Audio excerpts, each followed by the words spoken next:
الحمدللہ والصلاة والسلام علی رسول اللہ وعلی آلہ وصحبہ وموالہ۔ محترم بھائیوں اور دینی بہنوں، السلام علیکم ورحمۃ اللہ وبرکاتہ۔ ایڈوانس اسلامک کورس میں آپ سب کا ہم ویلکم کرتے ہیں، اور اس کورس میں ہم اسلامی آداب کے حوالے سے جانتے ہیں۔ اسلامی آداب میں سے ایک ادب ہے دعوت دین کے آداب۔ دین کی دعوت کے کیا آداب ہیں؟ سب سے پہلے یہ قصہ سنیے۔ ایک یہودی لڑکا تھا جو اللہ کے نبی صلی اللہ علیہ وسلم کی خدمت کرتا تھا۔ ایک دن جب وہ بیمار ہوا تو اللہ کے نبی صلی اللہ علیہ وسلم اس کی عیادت کے لیے تشریف لے گئے۔ اس کے سر کے پاس بیٹھے اور کہا، یا غلام اسلم، بچے اسلام لاؤ۔ لڑکا باپ کی طرف دیکھنے لگا۔ باپ نے کہا، اطع ابا القاسم، ابو القاسم کی بات مان لو۔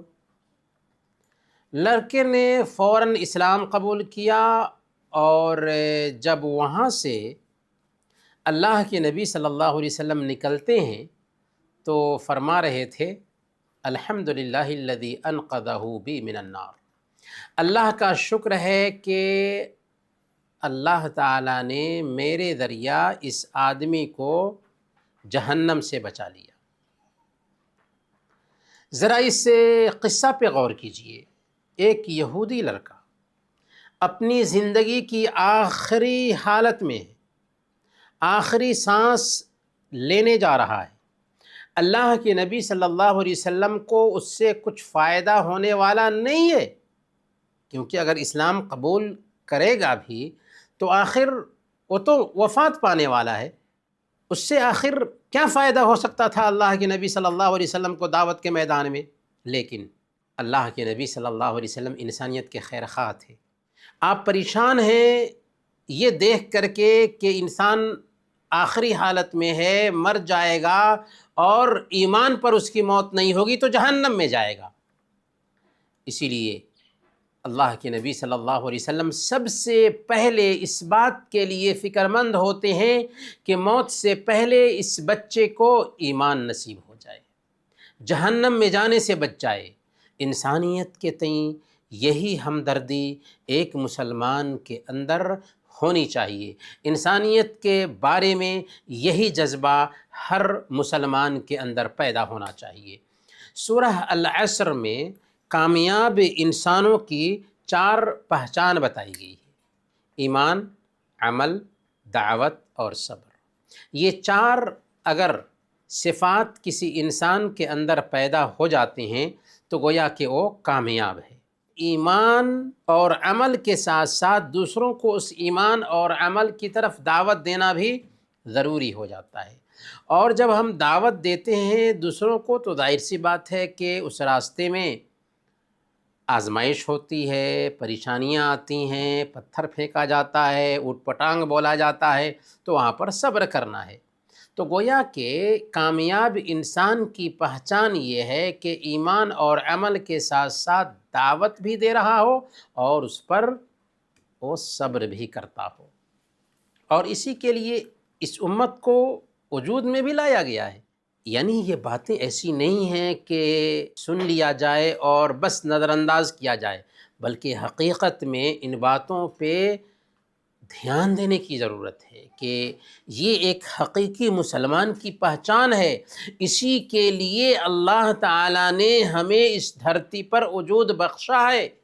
ہم اس لیے اس دھرتی پر نہیں پیدا ہوئے ہیں کہ کھائیں پئیں موج مستی کریں اور دنیا سے گزر جائیں۔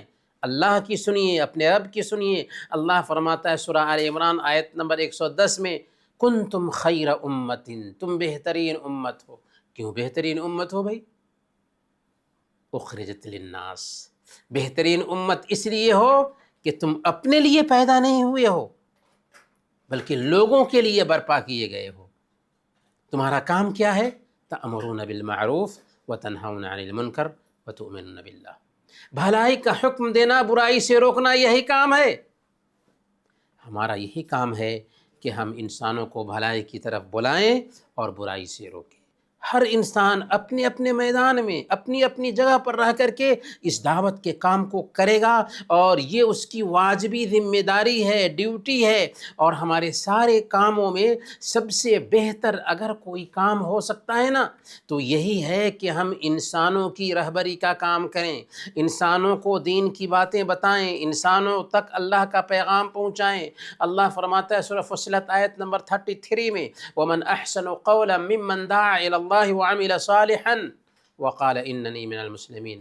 آخر اس شخص سے بہتر بات کس کی ہو سکتی ہے، اس سے زیادہ اچھی بات کس کی ہو سکتی ہے، جو اللہ کی طرف بلائے اور نیک عمل کرے اور کہے کہ یقیناً میں مسلمانوں میں سے ہوں۔ تو سب سے بہتر بات اگر کسی کی ہو سکتی ہے، سب سے بہتر جاب اگر کسی کا ہو سکتا ہے، سب سے بہتر نوکری اگر کسی کی ہو سکتی ہے تو وہ یہ ہے کہ وہ دعوت کا کام کریں، لوگوں کو ایک اللہ کی طرف بلائے۔ صحیح مسلم کی روایت ہے، اللہ کے نبی صلی اللہ علیہ وسلم بیان فرماتے ہیں اس دعوت کے اجر اور ثواب کو بیان کرتے ہوئے کہ من دعا الی ھدی کان لہ من الاجر مثل اجور من تبعہ لا ينقص ذلک من اجورہم شیئا، کہ جو آدمی کسی ہدایت کی طرف کسی دوسرے کو بلاتا ہے تو ہدایت کی پیروی کرنے والوں کو جتنا ثواب ملتا ہے اتنا ہی ثواب اس کو بھی ملتا ہے، اور ہدایت پر عمل کرنے والوں کے ثواب میں کٹوتی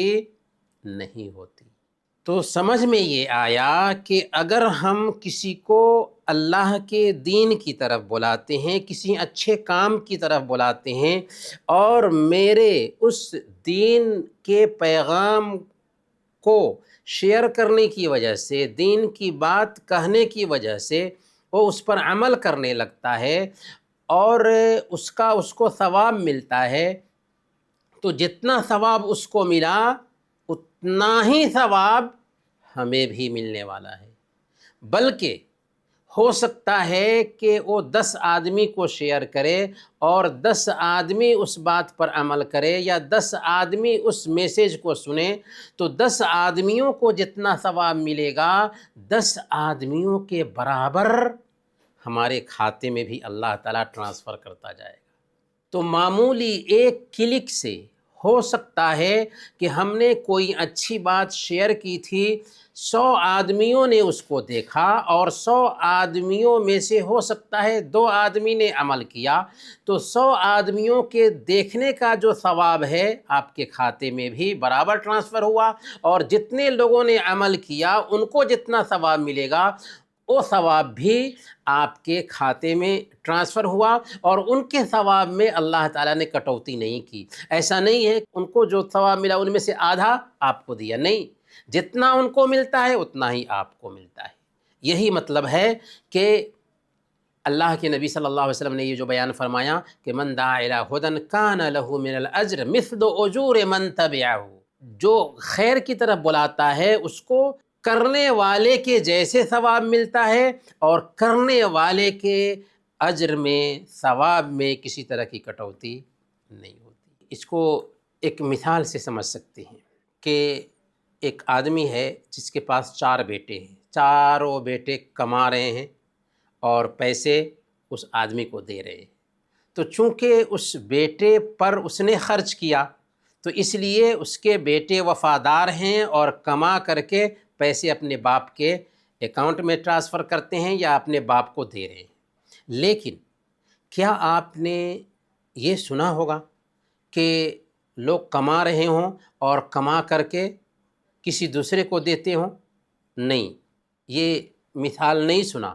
لیکن دین کا کام جب ہم کرتے ہیں نا تو اگر ہمارے ذریعہ کسی آدمی تک کوئی بھی میسیج پہنچتا ہے اور اس میسیج پر وہ عمل کرتا ہے یا کم سے کم سن لیا تو سننے کا بھی اس کو ثواب ملتا ہے، تو یاد رکھیے کہ ہمارے ذریعہ وہ میسیج گیا تھا، اور اگر اس پر 100 آدمیوں نے عمل کیا تو 100 آدمیوں کو جتنا ثواب ملے گا اتنا ثواب ہمیں بھی ملے گا، اور ممکن ہے کہ ہم اس دنیا سے گزر چکے ہوں اور وہ سلسلہ جاری ہو، ہماری قبر میں اتنے سارے اجر اور ثواب ٹرانسفر ہوتے رہیں گے۔ تو اسی لیے میرے بھائیوں، دین کے کام سے جڑ جانا چاہیے۔ دین کا کام صرف یہ نہیں ہے کہ ہم لیکچر دیں، نہیں، دین کا کام یہ بھی ہے کہ ہم تک کوئی اچھی بات پہنچی ہے، اوتھینٹک بات، اسے دوسروں سے شیئر کریں۔ تو کیا آداب ہیں دعوت کے، آج ہم ان کو جانیں گے۔ سب سے پہلے نمبر پر داعی کو چاہیے کہ اپنے کام میں مخلص ہو، دعوت کے ذریعہ وہ اللہ کی رضا چاہتا ہو۔ داعی کی کامیابی کا راز اصل میں اخلاص میں ہے، اور اخلاص کے بغیر کوئی بھی عمل اللہ تعالیٰ قبول نہیں کرتا۔ اگر عمل میں اخلاص نہ ہو تو چاہے وہ کتنا ہی زیادہ بہتر کیوں نہ ہو، لیکن اللہ اسے قبول نہیں کرتا، ہمارے چہرے پر اسے مار دیتا ہے۔ 3 لوگوں کے ذریعہ جہنم کو سلگایا جائے گا، بہت ہی مشہور حدیث ہے، ابو ہریرہ رضی اللہ تعالیٰ عنہ کی۔ عالم ہوگا، داتا ہوگا، شہید ہوگا، علم سیکھا، دوسروں کو سکھایا، خوب خرچ کیا اور اللہ کے راستے میں شہید ہوا، لیکن نیت میں کھوٹ تھی، اس لیے ان لوگوں سے جہنم کو سلگایا جا رہا ہے۔ تو یاد رکھیں کہ عمل کرنا کافی نہیں ہے، بلکہ عمل میں اخلاص ہونا ضروری ہے۔ تو دعوت میں بھی اخلاص ہونا چاہیے۔ دوسرے نمبر پر داعی علم کے زیور سے آراستہ ہو۔ آخر ہم یہ جو کلاسز لے رہے ہیں، یہ جو کورسز کرا رہے ہیں، کس لیے کرا رہے ہیں؟ کہ مسلمان کے پاس علم ہونا چاہیے، اور داعی کو چاہیے کہ پہلے وہ سیکھے، دین کا صحیح نالج رکھتا ہو، دینی احکام سے واقف ہو، اور علم کے لیے عمر کی تحدید نہیں ہے۔ قبر میں جانے تک ہمارے لیے ضروری ہے کہ ہم دین سیکھیں، اور سب سے بہتر عبادت اگر کچھ ہو سکتی ہے تو وہ ہے کہ دین کے راستے میں کچھ دین سیکھنے کے لیے کچھ وقت دے۔ اور جس نے بغیر علم کے دعوت دیا وہ اصلاح سے زیادہ بگاڑ کرے گا۔ اس لیے ضروری ہے کہ جانا جائے کہ ارکان کیا ہوتے ہیں دین میں، واجبات کیا ہوتے ہیں، محرمات کا علم رکھتا ہو آدمی، حلال و حرام کا علم رکھتا ہو۔ اللہ تعالیٰ فرماتا ہے سورہ یوسف آیت نمبر 108، قُلْ هَٰذِهِ سَبِيلِي أَدْعُو إِلَى اللَّهِ عَلَىٰ بَصِيرَةٍ أَنَا وَمَنِ اتَّبَعَنِي۔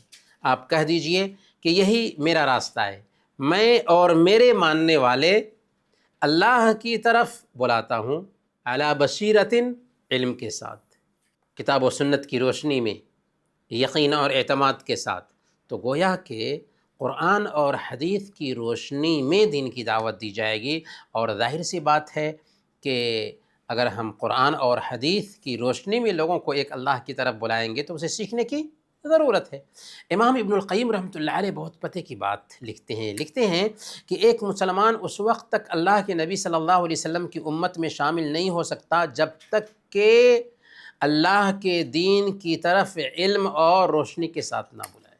گویا کہ ایک مسلمان کے اسلام کی یہ پہچان ہے کہ وہ جس سچائی پر ایمان لایا ہے، جس سچائی پر عمل کر رہا ہے، اس سچائی کی طرف دوسروں کو دعوت بھی دے۔ دعوت میں حکمت کا خیال رکھنا بہت ضروری ہے۔ ایک مسلمان جب دوسرے کو دعوت دیتا ہے تو اچھے اسلوب میں دعوت دے، اور گفتگو کرے تو پیاری گفتگو کرے، گفتگو میں چھچھوراپن نہ ہو، بری عادتوں سے دور رہے۔ اللہ تعالیٰ فرماتا ہے ادع الی سبیل ربک بالحکمہ والموعظۃ الحسنہ، اللہ کے راستے کی طرف حکمت کے ساتھ اور بہترین نصیحت کے ساتھ بلاؤ۔ تو گویا کہ لوگوں کو حکمت کے ساتھ دعوت دینی چاہیے، اور اچھے اسلوب میں دعوت دینی چاہیے۔ اور جب ہم کسی کو حکمت کے ساتھ بلائیں گے، اچھے اسلوب میں بلائیں گے، تو بات دل تک اترے گی۔ اسی لیے بات کرنے کا سلیقہ بھی چاہیے ہوتا ہے۔ توحید کو دعوت کی بنیاد بنائیں، اور جو چیزیں اہم نہیں ہیں ان کو ابھی رہنے دیں، جو چیزیں اہم ہیں ان کو پہلے نمبر پر ترجیح دیں۔ توحید سے ہی دعوت کی شروعات کیوں ہوگی؟ اس لیے کہ اسی کے لیے ہماری پیدائش ہوئی ہے، اسی کے لیے آسمان اور زمین کو اللہ نے بنایا ہے، اسی کے لیے کائنات کو سجایا ہے، اسی کے لیے نبیوں اور رسولوں کو بھیجا ہے، اسی کے لیے اللہ نے کتابیں اتاری ہیں۔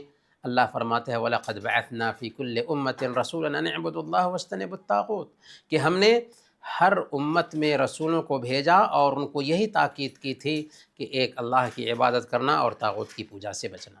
اور توحید اگر نہیں آتی ہے ہمارے عمل میں تو شرک آئے گا، اور اگر شرک آ گیا تو کیا ہوگا؟ ہمارے اعمال اکارت جائیں گے۔ اللہ تعالیٰ اپنے نبی کو دھمکی دیتا ہے لئن اشرکت لیحبطن عملک، اے نبی اگر آپ نے بھی شرک کیا ہوتا نا تو آپ کے بھی اعمال اکارت جاتے۔ اور سورہ الانعام میں اللہ تعالیٰ نے 18 نبیوں کا مقام اور مرتبہ ذکر کیا، اور پھر اس کے بعد کیا فرمایا؟ لئن اشرکوا لحبط عنہم ما کانوا یعملون، اگر ان 18 نبیوں نے بھی شرک کیا ہوتا تو ان سب کے اعمال برباد ہو جاتے۔ تو سب سے پہلے کسی انسان کو دعوت دی جائے گی تو عقیدے کے سدھار کی طرف دعوت دی جائے گی، صحیح عقیدے کی طرف دعوت دی جائے گی۔ اگر عقیدہ ٹھیک ہو جاتا ہے تو عبادتیں ٹھیک رہیں گی، اگر نیکیاں کرتا ہے عقیدہ ٹھیک نہیں ہے تو ساری نیکیاں برباد ہیں۔ اسی طریقے سے اپنی گفتگو کا ٹاپک اختلافی مسائل کو بنانے کے بجائے ایسے موضوع کا چوائس کرنا چاہیے جس پر سب کا اتفاق ہو، اور پھر اس اتفاق کے راستے سے پوائنٹ پر آنا چاہیے۔ اور یہ بات بھی دھیان میں رکھنے کی ہے کہ گفتگو کے لیے مناسب وقت کا چوائس کرنا چاہیے، مناسب جگہ کی رعایت کرنی چاہیے۔ اچھی بات اگر موقع اور مناسبت سے کہی جاتی ہے نا تو دل تک پہنچتی ہے، اور اگر موقع مناسبت سے نہ کہی جائے، جب چاہا جو بات کہہ دیا تو کبھی کبھار انسان پر غصہ بھی آ جاتا ہے۔ تو اسی لیے موقع دیکھ کر کے بات کرنی چاہیے، اور جگہ دیکھ کر کے بھی بات کرنی چاہیے، اور ترجیحات کو، پراتھمکتا کو سامنے میں رکھنا چاہیے کہ کون سی بات ہم پہلے کہیں اور کون سی بات کو ابھی نظر انداز کیے رہے۔ تو سب سے پہلے توحید کی طرف بلائیں گے، پھر اس کے بعد عبادات میں نماز کی طرف، پھر اس کے بعد زکوٰۃ کی طرف، پھر اس کے بعد روزے کی طرف، اور اس طریقے سے ترتیب ہوگی ہماری۔ دعوت کی شروعات اپنے گھر والوں سے کریں۔ کیوں؟ اس لیے کہ آدمی کو سب سے زیادہ محبت کس سے ہوتی ہے؟ اپنی فیملی سے ہوتی ہے۔ اور دعوت کیا ہے؟ انسانوں کے ساتھ خیر خواہی ہے۔ جو آدمی دعوت دیتا ہے وہ سب سے بڑھ کر انسانوں کا خیر خواہ ہوتا ہے، اور ہماری خیر خواہی کا سب سے زیادہ حق رکھنے والا کون ہے؟ ہمارے پیارے ہیں۔ کیا ہم نہیں چاہیں گے کہ جیسے ہم جنت میں جائیں گے ویسے ہی ہمارے پیارے بھی جنت میں جائیں؟ اگر ہمارے سامنے میں ہمارے پیارے آگ میں جل رہے ہوں، کیا ہم جلتے ہوئے ان کو چھوڑ دیں گے؟ تو اگر کوئی نماز نہیں پڑھتا ہے، اگر کوئی برا کام کرتا ہے تو جہنم میں جانے کی تیاری کر رہا ہے، ہم کیسے برداشت کریں گے؟ تو سب سے بڑھ کر خیر خواہی یہ ہے کہ ہم اپنے پیاروں کو جہنم میں جانے سے بچائیں۔ اسی لیے اللہ فرماتا ہے سورہ تحریم آیت نمبر 6، یا ایھا الذین آمنوا قوا انفسکم واہلکم نارا، اے ایمان والو اپنے آپ کو اور اپنے گھر والوں کو جہنم کی آگ سے بچا لو۔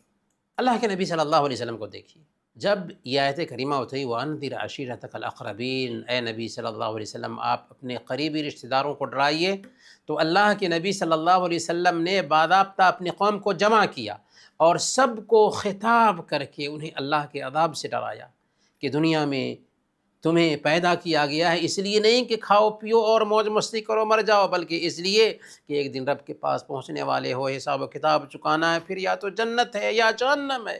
پھر اللہ کے نبی صلی اللہ علیہ وسلم اپنے خاندان کے ایک ایک آدمی کو خطاب کر کے سمجھاتے ہیں، یہاں تک اپنی بیٹی حضرت فاطمہ رضی اللہ تعالی عنہا کو بھی سمجھاتے ہیں، یا فاطمۃ بنت محمد انقذی نفسک من النار فإنی لا املک لک من اللہ شیئا، اے فاطمہ محمد کی بیٹی اپنے آپ کو اللہ کے عذاب سے بچاؤ، میں تمہارے لیے اللہ کے مقابلے میں کچھ نہیں کر سکتا۔ تو اس بات کی ضرورت ہے کہ ہمارے گھر میں اگر کوئی انسان نماز نہیں پڑھتا ہے، ہمارے آس پاس میں ہمارے رشتہ داروں میں اگر کوئی آدمی برائی کا کام کرتا ہے، تو ہم جیسے خود عمل کرتے ہیں ویسے ہی ان کو بھی برائی سے روکیں اور نماز کی دعوت دیں۔ اگر کوئی آدمی ہمارے رشتہ داروں میں سے توحید پر نہیں ہے تو اس کو توحید کی دعوت دیں، یہ ہماری واجبی ذمہ داری ہے، کیونکہ سب سے بہتر خیر خواہی یہی ہے کہ ہم اس کو جہنم میں جانے سے بچا لیں۔ مدعو کے حالات سے ہم باخبر ہوں۔ کیا مطلب؟ مطلب یہ ہے کہ ہر آدمی کو ایک ہی طریقے سے دعوت نہیں دی جائے گی۔ جس کو ہم دعوت دے رہے ہیں اس کے بارے میں ہمیں معلوم ہونا چاہیے کہ اس کی سوچ کیا ہے، اس سے کا ماحول کیسا ہے، اس کا رہن سہن کیسا ہے، اس کا ایجوکیشن کیسا ہے۔ اسی لیے اللہ کے نبی صلی اللہ علیہ وسلم جب حضرت معاذ رضی اللہ تعالیٰ عنہ کو یمن بھیج رہے تھے تو حضرت معاذ رضی اللہ تعالیٰ عنہ سے کہا تھا انک تأتی قوم من اہل کتاب، دیکھو معاذ تم اہل کتاب کی ایک قوم کے پاس جا رہے ہو۔ گویا کہ اللہ کے نبی صلی اللہ علیہ وسلم حضرت معاذ کو بھیجنے سے پہلے بتا دیتے ہیں کہ تمہارے مخاطب کون ہیں۔ تو مخاطب سے کیسے بات کی جائے پہلے سے اس کی تیاری ہونی چاہیے۔ داعی کو ذہین ہونا چاہیے، چالاک ہونا چاہیے، کیسے کس سے بات کی جائے، کیسے بات کی جائے، کیسے اسلام کے لیے اسے مطمئن کیا جائے، اس کی طبیعت کیا ہے، کیسے ہماری بات سنے گا، پہلے سے اس کی سوچ ہونی چاہیے۔ وہ کس دھرم سے ہے، کس برادری سے ہے، اسلام کے بارے میں اس سے کا رویہ کیا ہے، اس کی سماجی زندگی کیسی ہے۔ دعوت دینے سے پہلے ان ساری چیزوں کی جانکاری ہونی چاہیے، اور بحیثیت مسلمان ان ساری چیزوں کی جانکاری ہمارے پاس ہونی چاہیے۔ اسی طریقے سے ہر آدمی سے اس کے معیار کے مطابق بات کریں۔ ہر آدمی کا معیار ایک جیسا نہیں ہوتا نا، کوئی مالدار ہوتا ہے، کوئی غریب ہوتا ہے، کوئی اونچی برادری سے ہوتا ہے، کوئی نیچی برادری سے ہوتا ہے، کوئی پڑھا لکھا ہوتا ہے، کوئی پڑھا لکھا نہیں ہوتا۔ ہر ایک سے بات کرنے کا انداز الگ الگ ہونا چاہیے۔ اگر آپ کسی عصری تعلیم یافتہ سے بات کر رہے ہیں جو کالجز میں پڑھائی کیا ہے تو اس کے سامنے آپ کیسے بات کریں گے؟ قرآن اور سائنس میں یکسانیت کی بات کریں۔ اگر آپ مذہبی لوگوں سے بات کر رہے ہیں تو ان کی مذہبی کتابوں میں اسلام، توحید، رسالت اور یوم آخرت کے بارے میں اور اللہ کے نبی صلی اللہ علیہ وسلم کے آنے کے بارے میں جو بشارتیں آئی ہیں ان کا ذکر کریں کہ اس راستے سے توحید کا پیغام ان کو پہنچائیں۔ آپ نیچی جاتی کے لوگوں سے بات کر رہے ہیں تو ان کے سامنے اسلام میں جو انصاف کا پیغام ہے، چھوت چھات کو ختم کرنے کا پیغام ہے، رنگ و نسل کے فرق کا جو پیغام ہے، بھید بھاؤ کو ختم کرنے کا جو پیغام ہے، اس حوالے سے بات کیجئے۔ تو جو جس طبیعت کا ہے، جس راستے سے اسلام کو سمجھ سکتا ہے، اسی راستے سے اس کے پاس جانا ہے۔ اور یہ بات بھی نوٹ کرنے کی ہے کہ بات ہونی چاہیے تو یہاں سے، دل سے۔ آپ کے اندر جس کو دعوت دے رہے ہیں اس کے حوالے سے خیر خواہی کا جذبہ ہو، آپ اس کے لیے شبھ چنتک ہوں، اچھا چاہتے ہوں، اس کی بھلائی آپ کو پسند ہو اور اس کی برائی آپ کو ناپسند ہو۔ اللہ کے نبی صلی اللہ علیہ وسلم کی کیا حالت تھی؟ اللہ تعالیٰ ان کے اوپر رحم کھاتا ہے۔ فَلَعَلَّكَ بَاخِعٌ نَفْسَكَ عَلَىٰ آثَارِهِمْ إِن لَّمْ يُؤْمِنُوا بِهَٰذَا الْحَدِيثِ أَسَفًا، کہ اے نبی اگر یہ لوگ ایمان نہیں لاتے ہیں تو کیا ان کے پیچھے اسی رنج میں اپنی جان ہلاک کر ڈالیں گے؟ اللہ کے نبی صلی اللہ علیہ وسلم بطور مثال کہتے ہیں کہ میری مثال ایسی ہے جیسے کہ کسی نے آگ جلائی اور پتنگے ہیں کہ اس میں گر رہے ہیں۔ فَأَنَا آخِذٌ بِحُجَزِكُمْ عَنِ النَّارِ وَأَنْتُمْ تَقَحَّمُونَ فِيهَا، میں تمہاری کمر پکڑ پکڑ کر اس آگ سے کھینچ رہا ہوں اور تم ہو کہ اس میں گرے جا رہے ہو۔ بطور مثال اس کو ہم سمجھتے ہیں۔ ہم ہاتھ باندھ کر کے کھڑے ہوئے ہیں اور میرے سامنے سے ایک اندھا گزر رہا ہے، راستے میں گڈھا ہے اور وہ اس گڈھے میں گر جاتا ہے۔ کیا یہ انسانیت ہے؟ ہم ہاتھ باندھ کر کھڑے ہوئے ہیں اور ایک بچہ ہے، سامنے میں آگ جل رہی ہے اور بچہ اس آگ کو اٹھانے جا رہا ہے، یہاں تک کہ اٹھا لیتا ہے اور اس کا ہاتھ جل جاتا ہے۔ کیا یہ انسانیت ہے کہ ہم دیکھتے رہیں؟ نہیں نا۔ انسانیت یہ کہتی ہے کہ فوراً لپک کر کے اس اندھے کو راستہ سے ہٹایا جائے کیونکہ سامنے میں گڈھا ہے۔ انسانیت یہ کہتی ہے کہ اس بچے کو فوراً گود میں لے لیا جائے کیونکہ سامنے میں آگ ہے، اس کو پکڑ لے گا، اس کا ہاتھ جل جائے گا۔ یہ انسانیت کہتی ہے۔ بالکل ویسے ہی اگر کوئی آدمی توحید کو نہیں جانتا ہے، اللہ کے دین سے غافل ہے، تو انسانیت یہ کہتی ہے کہ ہم ہاتھ باندھ کر کے یوں دیکھتے نہ رہیں، نہیں، ہم اس کے اگر شبھ چنتک ہیں، اگر ہم اس کے خیر خواہ ہیں تو فوراً ہم اس کو سمجھائیں گے۔ اسی لیے اللہ کے نبی صلی اللہ علیہ وسلم اس یہودی لڑکی کے پاس جاتے ہیں، موت کا وقت ہے، کچھ بھی نہیں سوچتے، سب سے پہلے یہ سوچتے ہیں کہ اس کو جہنم سے بچا لیا جائے۔ یہ ہے ایک مسلمان کی فکر مندی۔ مدعو کو اس کے رب کی طرف بلائیں، اپنے رب کی طرف نہیں۔ یہ بہت اہم پوائنٹ ہے۔ جس کو آپ دعوت دے رہے ہیں یہ نہ سوچیں کہ وہ آپ کا دین اپنا لے، نہیں، آپ اپنے دین کی طرف نہ بلائیں، اس کو اس کے دین کی طرف بلائیں، کیونکہ اسلام آپ کا نہیں، اسلام ساری مخلوق کا ہے، سارے انسان اور جنات کا ہے۔ یعنی اگر آپ کسی غیر مسلم کو دعوت دے رہے ہیں تو آپ کا اسلوب ایسا ہونا چاہیے گویا کہ آپ اس کو اپنے دین، اپنے رب اور اپنے نبی کی طرف بلا رہے ہیں۔ اس کا وہ دین ہے، اس کا وہ رب ہے، اللہ اس کا ہے، اسلام اس کا دین ہے، اور نبی صلی اللہ علیہ وسلم اس کے نبی ہیں۔ یہ الگ بات ہے کہ اس کو پتہ نہیں۔ اللہ کے نبی صلی اللہ علیہ وسلم نے کیا فرمایا؟ کل مولود یولد علی الفطرہ، ہر بچہ اسلام پر پیدا ہوتا ہے، تو پیدا ہوا اور اپنے دین سے غافل ہو چکا ہے ماں باپ کی غلط تربیت کی وجہ سے۔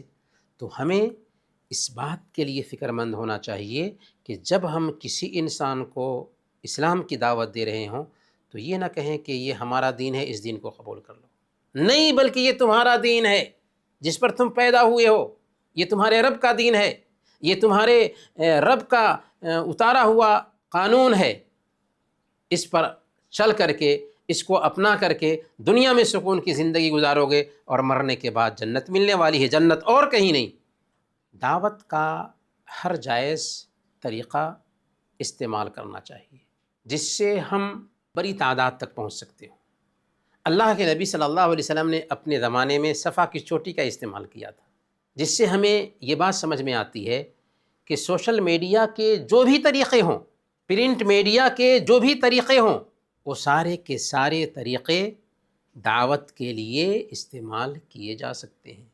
سوشل میڈیا کو سب سے بڑھ کر کے خیر پھیلانے کے لیے استعمال کرنا چاہیے۔ جہاں پر شر عام ہو رہا ہو، برائی عام ہو رہی ہو، تو ایک مسلمان کی ذمہ داری کیا بنتی ہے کہ برائی کو عام ہوتے ہوئے دیکھتا رہے؟ نہیں، بلکہ اس میں داخل ہو کر کے وہاں پر بھلائی کو پھیلائے، بھلائی کو شیئر کرے۔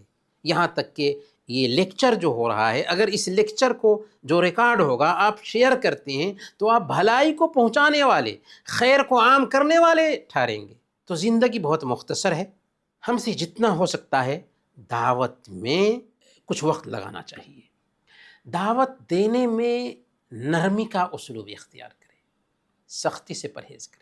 اللہ تعالیٰ جب حضرت موسیٰ علیہ السلام اور ہارون علیہ السلام کو فرعون کے پاس بھیجتا ہے تو جانتے ہیں کیا کہتا ہے؟ فَقُولَا لَهُ قَوْلًا لَيِّنًا لَعَلَّهُ يَتَذَكَّرُ أَوْ يَخْشَىٰ۔ دیکھو ہارون اور موسیٰ، تم دونوں جا رہے ہو فرعون کے پاس، لیکن دعوت دینے جانا نا تو نرمی سے بات کرنا، ممکن ہے کہ ڈر جائے اور سمجھ لے۔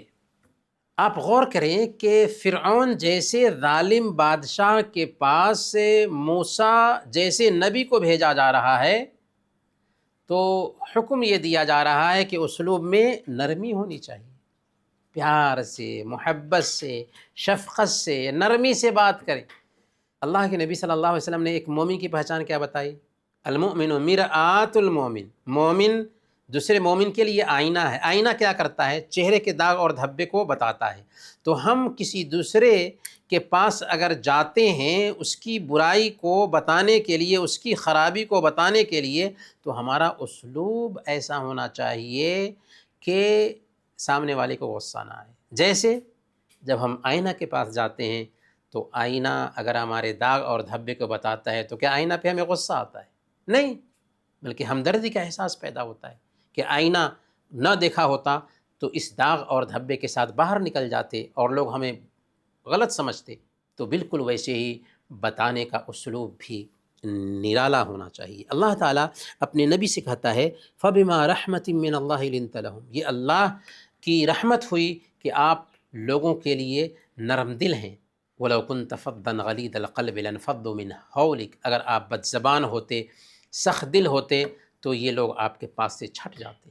گویا کہ نبی پاک صلی اللہ علیہ وسلم کی صفت یہ ہے کہ آپ نہایت ہی نرمی سے لوگوں کو اسلام کی طرف دعوت دیتے ہیں۔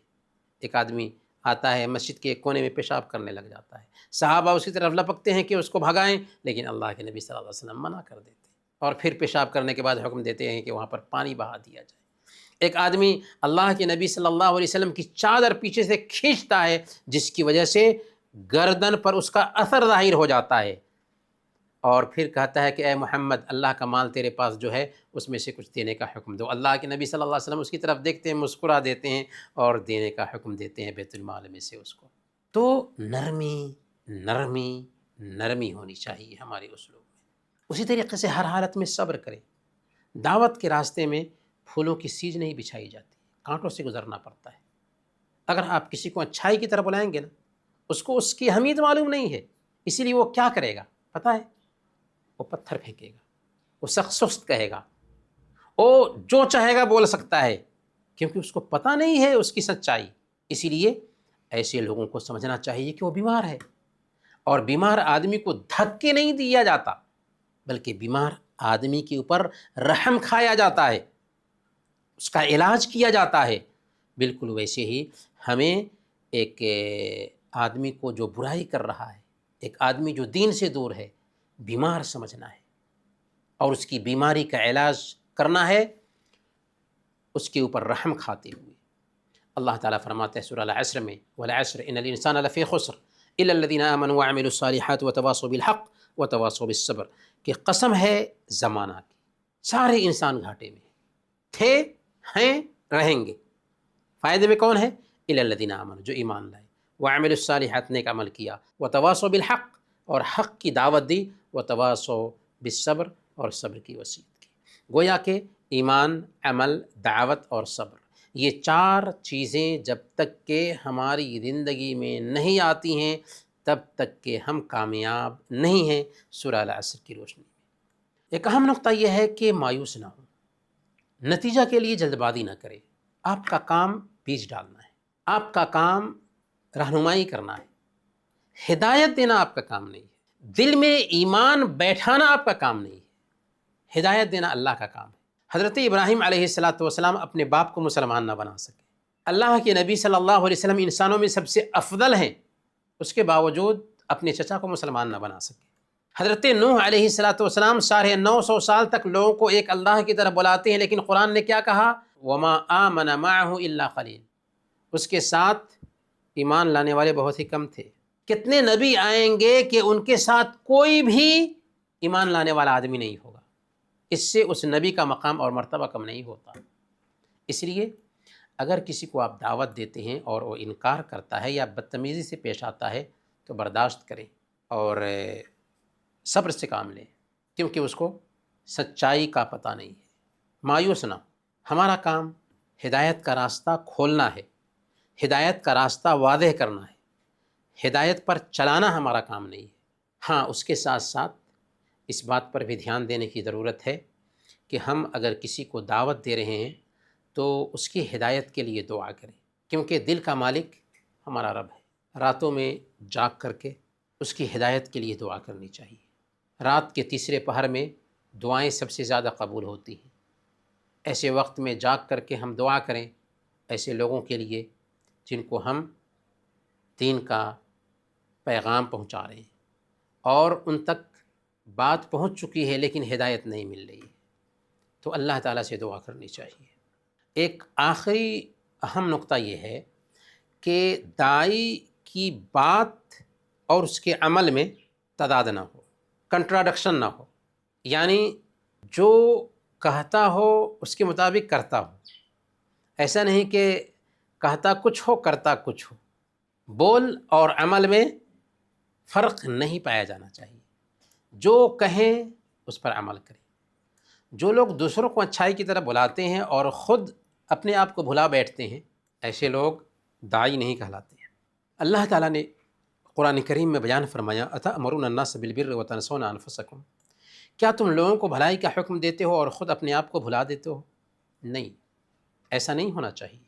علم کی کوئی قیمت نہیں ہوتی جب تک کہ اس پر عمل نہ کیا جائے۔